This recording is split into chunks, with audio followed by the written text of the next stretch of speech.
De février à mars 2019, sur l'ensemble des plateformes de Choc FM et de nos partenaires médias, découvrez les meilleures pratiques en matière de protection des données personnelles. Souriez, on vous observe. Bonjour, je suis aujourd'hui devant l'école secondaire de Toronto-Ouest pour vous expliquer que tout ce qui est partagé sur Internet reste sur Internet et pour voir quelles sont les populations les plus à risque face à ces dangers. Vous n'êtes pas sans savoir que ces dernières années, avec l'avènement des médias sociaux et des nouvelles technologies de communication, tout ce que nous publions sur Internet reste sur Internet mais peut être revisité indéfiniment. Nous allons voir aujourd'hui qu'Internet, bien qu'il fasse partie de notre quotidien, on doit apprendre à s'en servir pour qu'il soit à notre service et pas le contraire. Nous avons voulu poser la question à Thierry Plante, Thierry qui travaille pour Abilo Media, un organisme qui cherche à comprendre le comportement des jeunes face au numérique. Bonjour Thierry, vous avez fait plusieurs recherches, comment avez-vous construit votre étude ?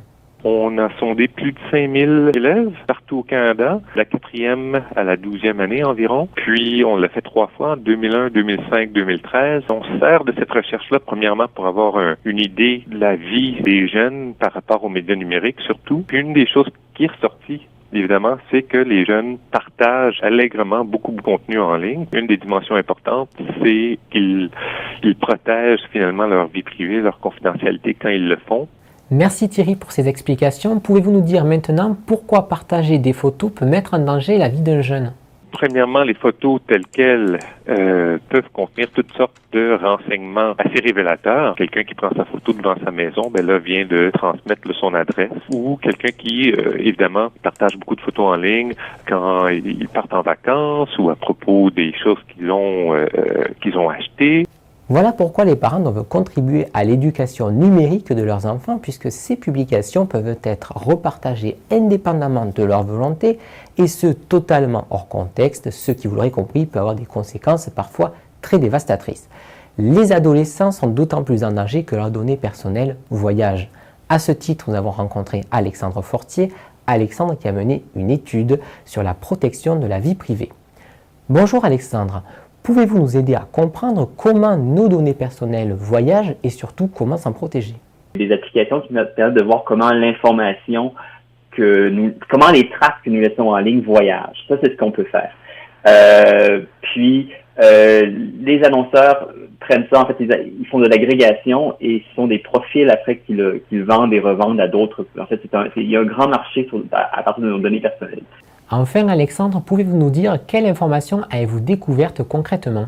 L'ampleur du phénomène dans un premier temps, soit la quantité et la variété de mécanismes de pistage présents. Certains sites web que nous avons étudiés en contenaient plus d'une centaine pour une visite type.